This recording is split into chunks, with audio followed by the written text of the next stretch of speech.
पर कोई है तो क्या क्या चीज के लिए आए थे? डिलीवरी हो रहा है पर किसी भी रूप में उसको बर्दाश्त नहीं किया जाएगा। अब उसके घर का अगर आदमी का मृत्यु हो जाएगा जो सुबह 5 बजे से आई तो किसके लिए जवाबदेही हो जाएगा? सरकार की जवाबदेही हो जाएगी। भैया सरकारी अस्पताल में मर गया जिसमें डॉक्टर यहाँ अवेलेबल है लेकिन डॉक्टर ऊपर है, ये आपकी जवाबदेही बनेगी। अगर एक भी ऐसी घटना घटेगी तो सबसे पहले अगर कोई कार्रवाई कराएंगे तो हम आप ही के ऊपर कराएंगे जिसकी यहाँ जवाबदेही। ये बात समझ लीजिएगा, हम किसी भी सूरत में छोड़ेंगे नहीं।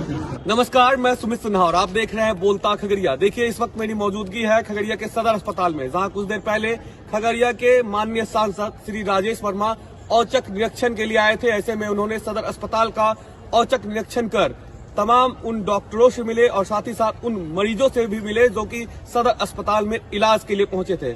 ऐसे में हम आपको बताते चले कि तमाम डॉक्टर्स और कर्मचारियों की लापरवाही को लेकर के सांसद राजेश वर्मा ने काफी नाराजगी जाहिर की और साथ ही साथ वहां मौजूद जो मरीज थे वो अहले सुबह से ही इंतजार में थे कि आखिरकार डॉक्टर्स कब उन्हें देखेंगे। लेकिन शाम होते तक भी डॉक्टरों ने जब उन्हें नहीं देखा तो सांसद श्री राजेश वर्मा से उन्होंने इस बात की नाराजगी जाहिर की। वैसे में सांसद राजेश वर्मा ने जो है यहाँ के कर्मचारियों को जमकर फटकार लगाई। साथ ही साथ सदर अस्पताल के तमाम उन पदाधिकारियों को दिशा निर्देश दिए कि यहाँ पहुंच रहे मरीजों को बेहतर इलाज कैसे मुहैया कराया जाए। साथ ही साथ हम आपको ये बताते चले, उन्होंने सदर अस्पताल के तमाम उन कर्मचारियों और डॉक्टर्स के रवैये को लेकर काफी नाराजगी जाहिर की। उनका कहना था कि आखिरकार पूरे जिले से जो मरीज है वो बेहतर इलाज के लिए सदर अस्पताल आते हैं, लेकिन अगर उन्हें यहाँ भी बेहतर इलाज नहीं मिलेगा तो आखिरकार वो कहाँ जाएंगे। ऐसे में सांसद श्री राजेश वर्मा ने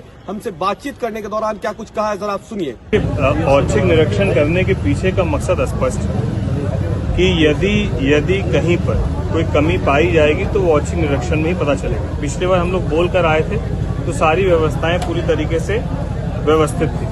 आज जब यहाँ पर आया गया तो एक महिला जो डिलीवरी के लिए बेचारी बड़े पेन में थी और यहाँ पर डिलीवरी कराने के लिए डॉक्टर नहीं थी बल्कि जो स्टाफ है वो है अवेलेबल। जो हॉस्पिटल मैनेजर हैं वो पिछले 7 दिनों से छुट्टी में है और इसकी कोई लिखित इनको जो है जानकारी नहीं है और ये खुद कह रहे हैं डीएस साहब क्यों नहीं थे आज, उसका तो जवाब आपको देना पूछ देंगे सर उसके लिए। तो जिस कारण से नहीं है तो वो ये तो आज हम आए तो पता चल रहा है कि आज ये पता नहीं कब से नहीं थे। इसके अलावा बहुत सारी ऐसी दवाएं हैं जो डॉक्टर यहाँ लिख रहे हैं और वही लिख रहे हैं जो है अवेलेबल नहीं है।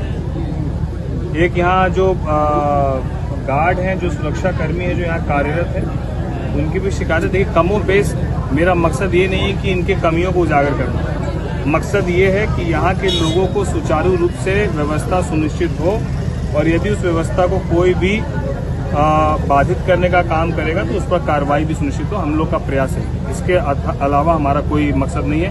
लोगों को सरकार का इतना पैसा खर्च हो रहा है तो लोगों को उसका लाभ मिलना चाहिए। कोई आराम कर और किसी भी तरीके का यहाँ पर लोगों को परेशान कर यदि अस्पताल चलाना चाहता है तो किसी भी रूप में बर्दाश्त नहीं किया। डॉक्टर है ये ना वहाँ पर कोई है तो क्या क्या चीज के लिए आए थे? डिलीवरी हो रहा है पर इनको पानी गिर रहा है, इतना हो रहा है। देखिए, 5 बजे सुबह हम लोग काम ना को मर्दी ने देखी है। बताइए डीएस साहब, आप देख रहे हैं